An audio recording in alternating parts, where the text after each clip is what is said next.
কিতাবের মধ্যে একটা ঘটনা আসছে, একজন লোক, তার হাতও নাই, হাতের কবজিগুলোও নাই, পায়ের টাকনোর নিচের অংশটাও নাই, বাইতুল্লাহ ধরে ধরে কান্না করতেছেন। তো ওই ব্যক্তি ওই লোকটাকে প্রশ্ন করলেন, ভাই তোমার এই অবস্থা কেন? বাইতুল্লাহর গিলাফ ধরে তুমি কান্না করতেছো কেন? তোমার হাতও নাই, পাও নাই, তোমার এই অবস্থা কেন? ওই ব্যক্তি বলেন, এটার পিছনে বড় একটা ঘটনা আছে। ঘটনা হইল, আমি বিবাহ করার আগে আমার মায়ের সাথে আমার সম্পর্ক ভালো ছিল। মাও আমার জন্য সবসময় দোয়া করতেন, আমিও যেখানে যাইতাম মায়ের কথা স্মরণ রাখতাম, মার খেদমত করতাম। কিন্তু বিবাহ করার পর আমার মায়ের সাথে আমার কিছুটা দূরত্ব কমে গেল আমার স্ত্রীর কারণে। মাঝে মাঝে আমার স্ত্রী আমাকে ভুলভাল তথ্য দেয়, তোমার মা আমাকে এমনটা বলছে, তোমার মা আমাকে এমনটা বলছে। এই বিভিন্ন ভুল তথ্যের কারণে আমি আমার মায়ের উপর একটু দূরত্ব হয়ে গেলাম। ওই ব্যক্তি বলতেছেন, একবার আমি দূরে একটা সফরে গেলাম। দূরে সফরে যাওয়ার পর অনেক দিন পর যখন ঘরে আসলাম, ঘরে আসার পর আমি ঘরের দরজায় যখন আওয়াজ দিলাম, আমার স্ত্রী থাকে এক ঘরে, আমার মা থাকে আরেক ঘরে। আমার আলহামদুলিল্লাহ আলহামদুলিল্লাহ নাহমাদুহু ওয়া নাস্তাঈনুহু ওয়া নাস্তাগফিরুহু ওয়া নু'মিনু বিহি ওয়া নাতাওয়াক্কালু আলাইহি ওয়া নাউযু বিল্লাহি মিন শুরুরি আনফুসিনা ওয়া মিন সাইয়্যাতি আ'মালিনা।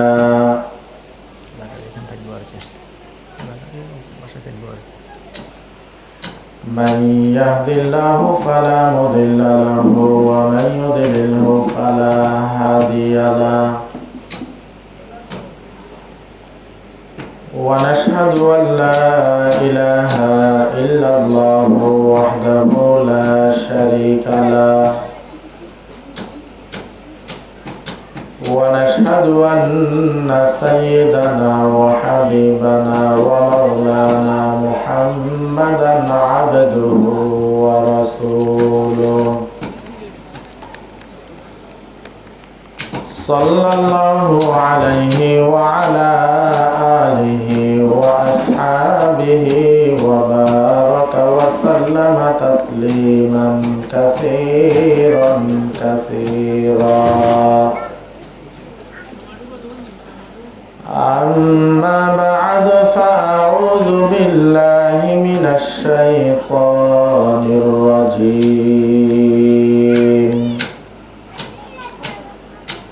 بسم الله الرحمن الرحيم.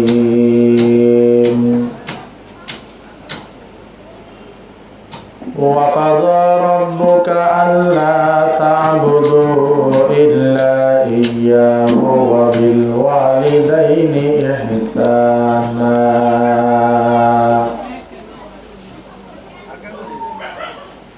إما يبلغن عندك الكبر أحدهما أو كلاهما فلا تقل لهما أف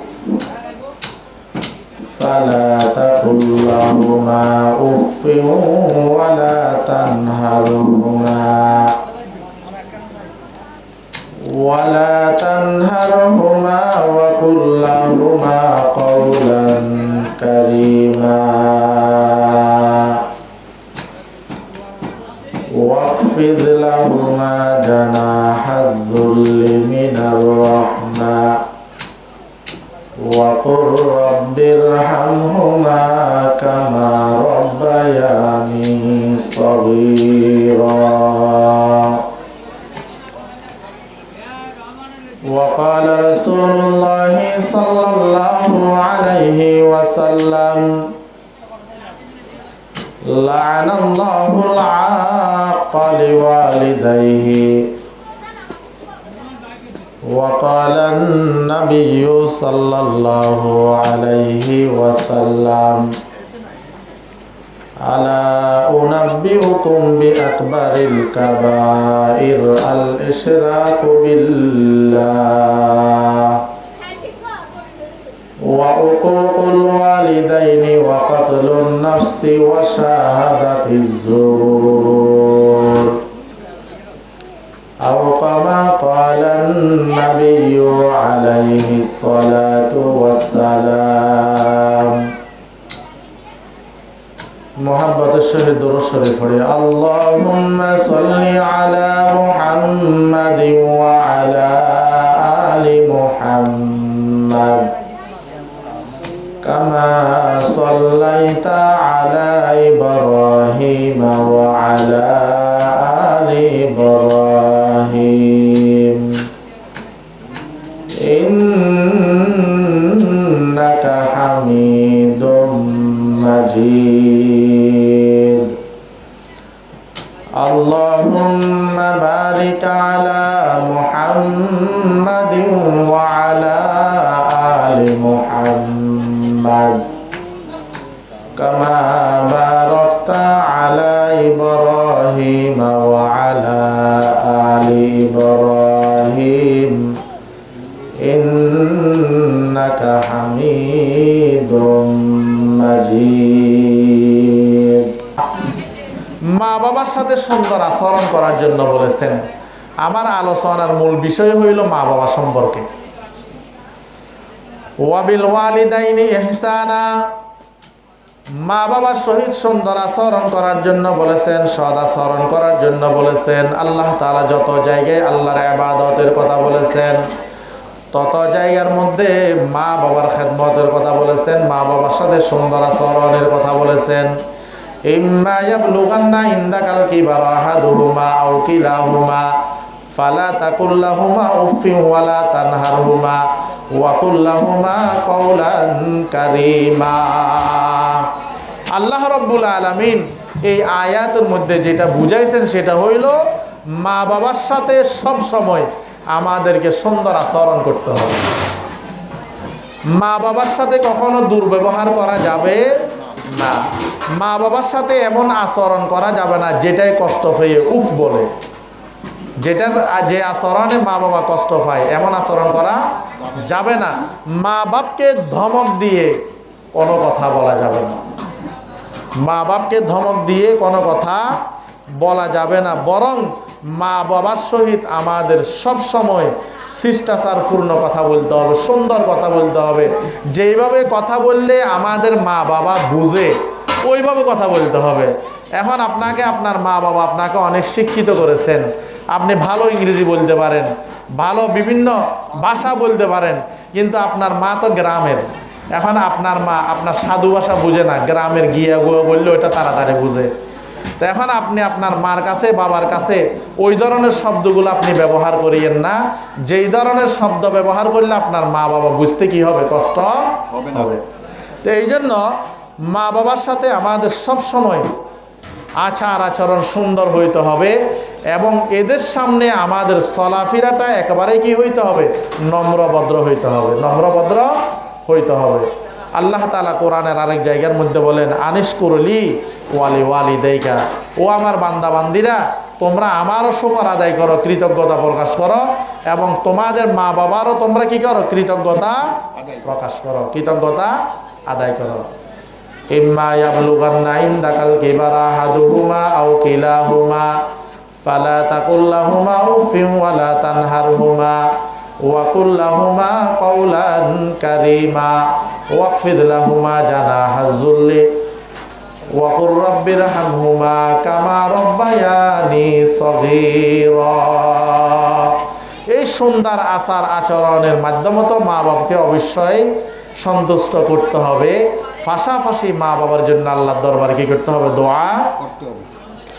রব্বিরহামহুমা কামা রাব্বায়ানি সগীরা, রব্বিরহামহুমা কামা রাব্বায়ানি সগীরা। মা বাবার জন্য আল্লাহর দরবারে বেশি বেশি দোয়া করতে হবে।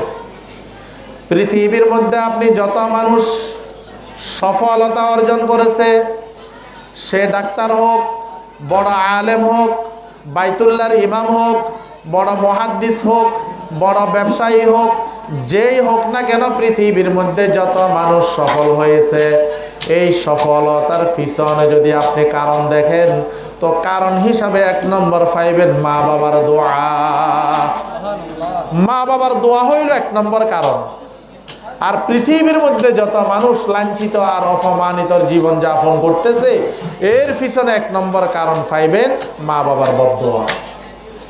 এই জন্য আমাদের এমন আচরণ যেন না হয় যেটার দ্বারাই মা বাবা কষ্ট হয়ে আমাদের জন্য বদদোয়া করে। কারণ মা বাবা আপনার জন্য কি করেছেন, এটা এখন আমরা যারা বাবা হয়েছি, মা হয়েছি, আমরা কিছুটা অনুভব করতেছি।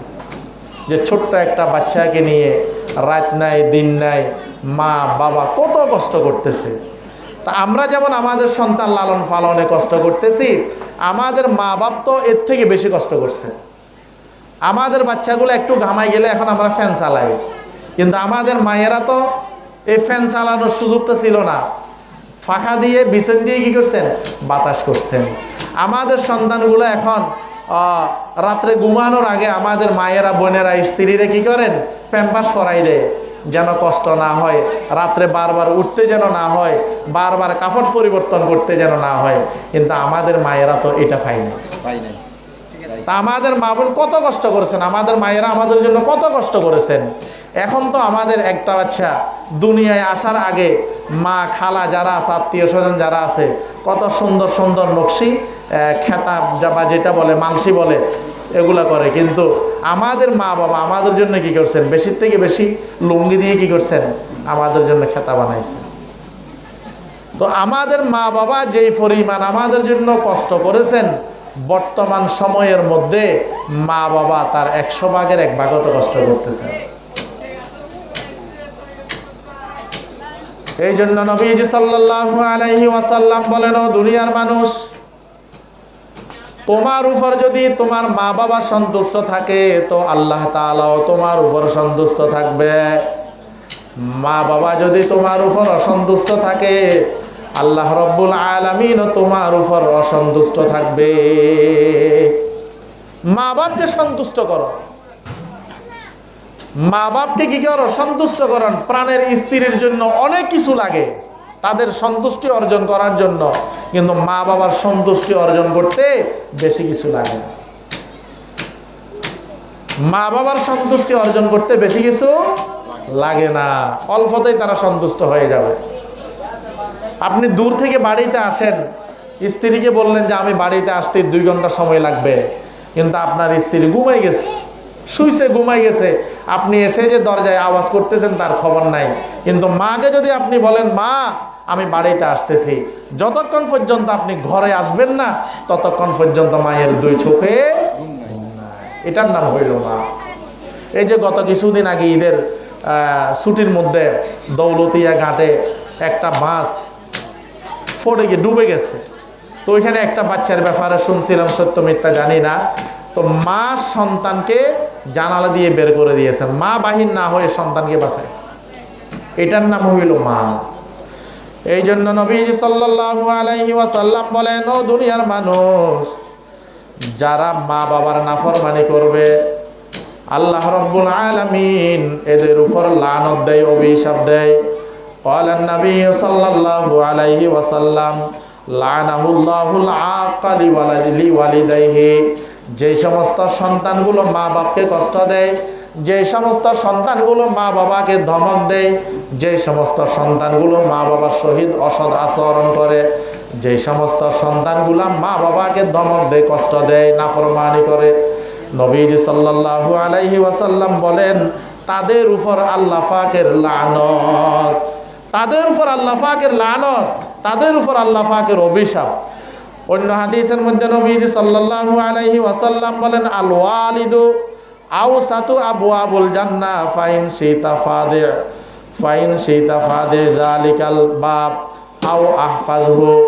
নবীজি সাল্লাল্লাহু আলাইহি ওয়াসাল্লাম বলেন, বাবা হইল জান্নাতের মধ্যবর্তী দরজা, বাবা হলো জান্নাতের মধ্যবর্তী দরজা। অতএব তোমাদের ইচ্ছা তোমরা এই দরজাকে হেফাজত করবা না ধ্বংস করে দিবা। তোমাদের বাবা হইল তোমাদের জান্নাতের মধ্যবর্তী দরজা, এখন তোমাদের ইচ্ছা তোমরা কি এই দরজাটার হেফাজত করবা না দরজাটা ধ্বংস করে দিবা।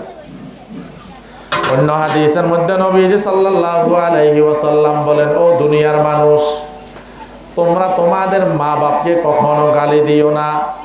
আল্লাহু মান সাব্বা উম্মুহু, নবীজি বলেন যারা নিজের মাকে গালি দেয়, যারা নিজের বাবাকে গালি দেয়, যারা নিজের মাকে গালি দেয়, তাদের উপরেও আল্লাহ পাকের লানত, তাদের উপরেও আল্লাহ পাকের কি লানত, অভিশাপ। এখন সাহাবী বলেন, ইয়া রাসূলুল্লাহ, নিজের মাকে কেমনে গালি দেয়? নিজের মাকে কেমনে গালি দেয়? তো নিজের মাকে কেমনে গালি দেয়? সেটা হইল, আপনি যদি আরেকজনের মাকে গালি দেন, আপনি যদি আরেকজনের মাকে গালি দেন, তো ওই গালিটা আপনি আরেকজনকে দেন নাই, বরং নিজের মাকে নিজেই কি করছেন? গালি দিছেন।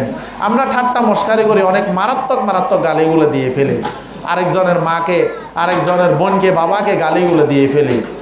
তো এই গালিটা যে আমি অন্যকে দিচ্ছি, আসবে, এই গালিটা যে আমি অন্যকে দিচ্ছি, আসলে আমি অন্যকে নয়, বরং নিজের মাকে নিজে কি করছি?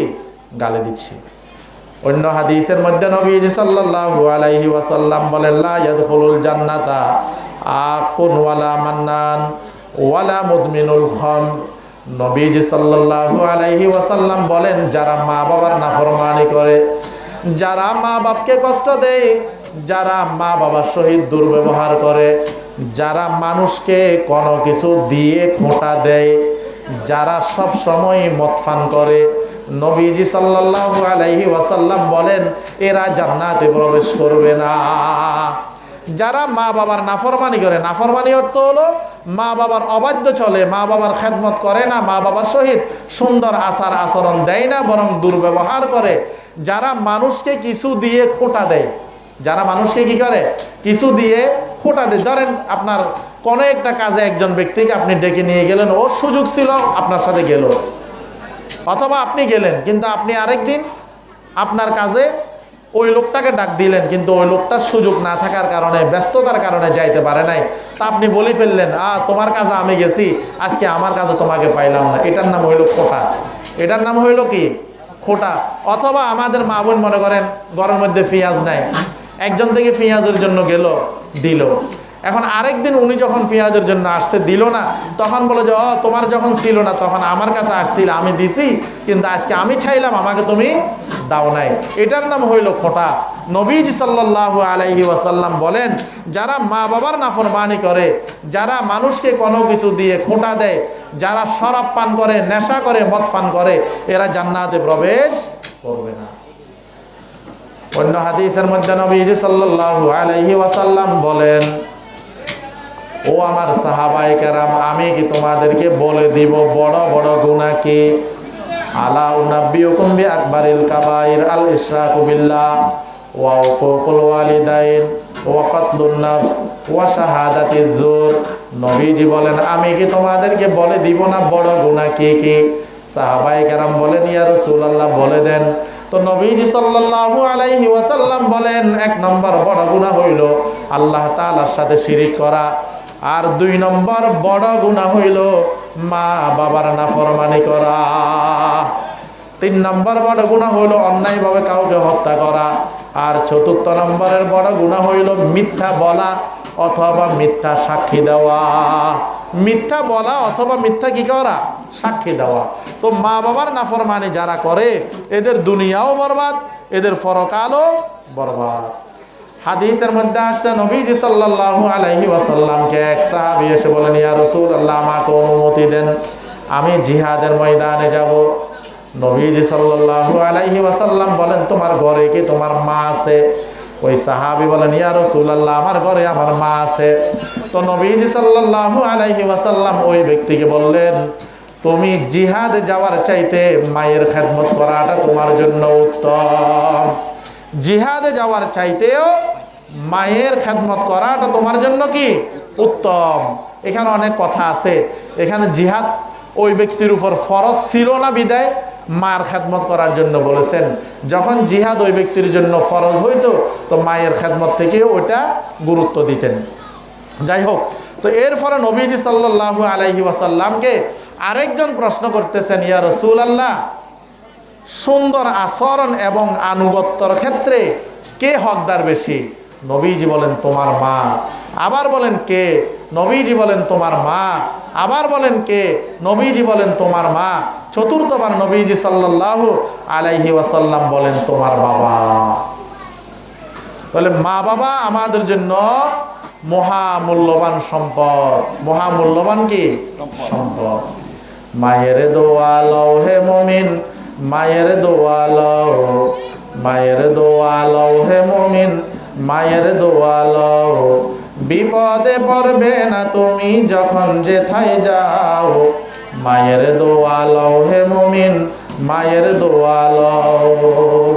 যেখানে যান মায়ের থেকে দোয়া নেন, মা আপনার জন্য সব সময় ভালো দোয়া করবে।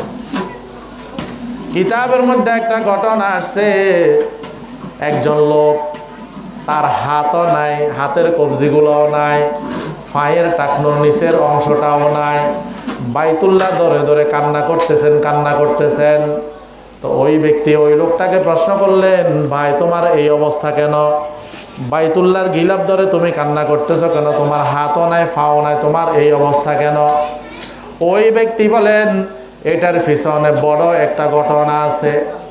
ঘটনা হইল, আমি বিবাহ করার আগে আমার মায়ের সাথে আমার সম্পর্ক ভালো ছিল।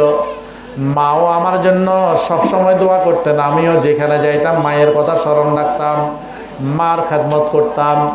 কিন্তু বিবাহ করার পর আমার মায়ের সাথে আমার কিছুটা দূরত্ব কমে গেল আমার স্ত্রীর কারণে। মাঝে মাঝে আমার স্ত্রী আমাকে ভুলভাল তথ্য দেয়, তোমার মা আমাকে এমনটা বলছে, তোমার মা আমাকে এমনটা বলছে। এই বিভিন্ন ভুল তথ্যের কারণে আমি আমার মায়ের উপর একটু দূরত্ব হয়ে গেলাম। ওই ব্যক্তি বলতেছেন, একবার আমি দূরে একটা সফরে গেলাম। দূরে সফরে যাওয়ার পর অনেক দিন পর যখন ঘরে আসলাম, ঘরে আসার পর আমি ঘরের দরজায় যখন আওয়াজ দিলাম, আমার স্ত্রী থাকে এক ঘরে, আমার মা থাকে আরেক ঘরে। আমার স্ত্রী আমাকে বলেন, তোমার মা আমার সাথে এই সময়ের মধ্যে এই ব্যবহার করেছে, তুমি যদি তোমার মায়ের বিচার না করো আমি তোমার সাথে কোনো কথা বলবো না। তো দেখেন, একটা লোক দীর্ঘদিন বাহিরে ছিল, ঘরে আসছে, তার উচিত ছিল আগে ঘরের দরজা খুলে দিয়ে তার অবস্থা সম্পর্কে জানা, তার একটু সান্ত্বনামূলক কিছু বলা, কিন্তু সেটা না বলে স্ত্রী কি করছেন, মায়ের বিরুদ্ধে বিভিন্ন অভিযোগ। তো ছেলে কি করলেন, মাথা গরম হয়ে গেছে, ঘরের দরজায় যে কতগুলা কি দেশে, এটাকে আমরা অনেকে বাড়ম বলে বা একটা কাঠ বলি, যেটা ঘরের সিটকনি দেয়, ওইটা নিলেন। নিয়ে যাওয়ার পর মায়ের ঘরের মধ্যে যেই সময় ঢুকলেন, ওই সময় দেখতেছেন মা নামাজ পড়ে বসে বসে সন্তানের জন্য দোয়া করতেছে। ওই সময়ও মা বসে বসে কি করতেছেন, দোয়া করতেছেন। এরপরে সন্তান পিছন দিক থেকে গিয়ে মায়ের মাথার মধ্যে আঘাত করলেন। কিন্তু মা বলেন, সন্তান আঘাত করছে, আমি দুঃখ পাই না, তুমি যে ফেরত আসছো দীর্ঘদিনের সফর থেকে, আমি এতেই সন্তুষ্ট। ওই যুবক বলেন, আমি আমার মাকে আঘাত করার কারণে আমার মাটা মৃত্যুবরণ করেছেন, আমি এলাকা ছেড়ে অনেক দূরে চলে আসছি। কিন্তু যে হাত দিয়ে আমি আমার মাকে ফিটাইলাম, একটা সময় যখন বুঝলাম, হায়রা আমি আমার মায়ের সাথে কি করলাম, আমি তো আমার মায়ের সাথে যে দুর্ব্যবহার করলাম, এই দুর্ব্যবহার তো আমার করার উচিত হয় নাই। ওই যুবক বলতেছেন, আমি চিন্তা করলাম কোন হাত দিয়ে আমার মাকে ফিটাইলাম, এই জন্য ফাতর দিয়ে আমি আমার প্রথমে ডাইন হাতটাকে কি করলাম, একেবারে থেতলা করে ফেললাম। এরপরে বাম হাত, এরপরে ডাইন পা, এরপরে বাম পা, এইভাবে আমি আমার নিজেকে শেষ করে দেওয়ার জন্য চেষ্টা করলাম, কিন্তু আমি শেষ হইলাম না। এখন আমি বুঝতেছি আমি আমার মায়ের সাথে দুর্ব্যবহার করেছি, আমি বুঝতেছি আমার মায়ের সাথে আমি কি করছি, দুর্ব্যবহার করতেছি। তো এই জন্য ভাই, সন্তান মাকে ভুলে গেলেও মা সন্তানকে কি করেন না, ভুলে যায় না। নবীর সাহাবী আলকামা রাদিয়াল্লাহু তাআলা আনহু, উনি যখন ইন্তেকাল করতেছেন, সকরাত আরম্ভ হয়েছে, তো নবীজি সাল্লাল্লাহু আলাইহি ওয়াসাল্লামের ওই সাহাবীর জবান দিয়ে কালিমা আসতেছে না, জবান দিয়ে কি করতেছে না, কালিমা আসতেছে না। একজন মানুষ যখন মৃত্যুসজ্জায় হয়ে যায়, তো উপস্থিত যারা থাকে এদের করণীয় হইল আস্তে আস্তে ওই ব্যক্তিকে কালিমার তলকিন দেওয়া। কালিমা পড়া লা ইলাহা ইল্লাল্লাহু মুহাম্মাদুর রাসূলুল্লাহ। এত জোরেও না, এত আস্তেও না। বেশি জোরে বললে উনার কষ্ট আসবে, উনি যদি অস্বীকার করেন নাউযুবিল্লাহ, তাহলে বেঈমান হয়ে মারা যাবে। তো ওই সাহাবীকে বারবার কালিমার তলকিন দিচ্ছে, কালিমা মুখ দিয়ে আসছে না। নবীজি সাল্লাল্লাহু আলাইহি ওয়াসাল্লামকে বললেন, বলার পরে নবীজি সাল্লাল্লাহু আলাইহি ওয়াসাল্লাম বললেন, আলকমার মা কি জীবিত আছে? বললেন হ্যাঁ আছে। আলকমা রাদিয়াল্লাহু তাআলা আনহুর লম্বা ঘটনা। আলকমা রাদিয়াল্লাহু তাআলা আনহুর আম্মাকে বললেন যে আপনার সাথে আপনার সন্তানের সম্পর্ক কেমন ছিল? যখন বললেন আমার সন্তানের সাথে আমার সম্পর্ক এক সময় ভালো ছিল, শেষ পর্যায়ে এসে আমার সাথে আমার সন্তানের একটু দূরত্ব হয়ে গেছে। তো নবীজি সাল্লাল্লাহু আলাইহি সাল্লাম বলেন আপনার সন্তানকে আপনি ক্ষমা করে দেন। বললেন ইয়া রাসূলুল্লাহ, আমার সন্তানের আঘাতে, আমার সন্তানের কথায় আমি যে কষ্ট পেয়েছি, আমি কি করব না? এটা ক্ষমা করব না। তো নবীজি সাল্লাল্লাহু আলাইহি সাল্লাম সাহাবায়ে কেরামদেরকে বলেন তোমরা কিছু লাকড়ির ব্যবস্থা করো, আলকমাকে এখানে কি করব? আগুনে জ্বালিয়ে দেব। তো মার সামনে সন্তানকে ফোড়াবে, এটা কি মা মানে? এরপরে আলকমা রাদিয়াল্লাহু তাআলা আনহুর মা বলেন ইয়া রাসূলুল্লাহ, ইয়া হাবিবাল্লাহ, আমি আমার সন্তানকে কি করলাম? মাফ করে দিলাম। সাহাবায়ে কেরাম রাদিয়াল্লাহু তাআলা আনহু বলতেছেন মা মাফ করার সাথে সাথে আলকমা রাদিয়াল্লাহু তাআলা আনহু কালিমা পড়তে পড়তে দুনিয়া ত্যাগ করে চলে গেলেন। সুবহানাল্লাহ। এই জন্য কবি বলতেছেন খেদমতে মা দরফে দর কুন সুবহে শাম, তাকে বাসি দরদু আলম নেকে নাম। মা বাবার খেদমত করবেন, দুনিয়াতেও আপনার সুনাম, আখেরাতেও আপনার সম্মান পুরস্কার।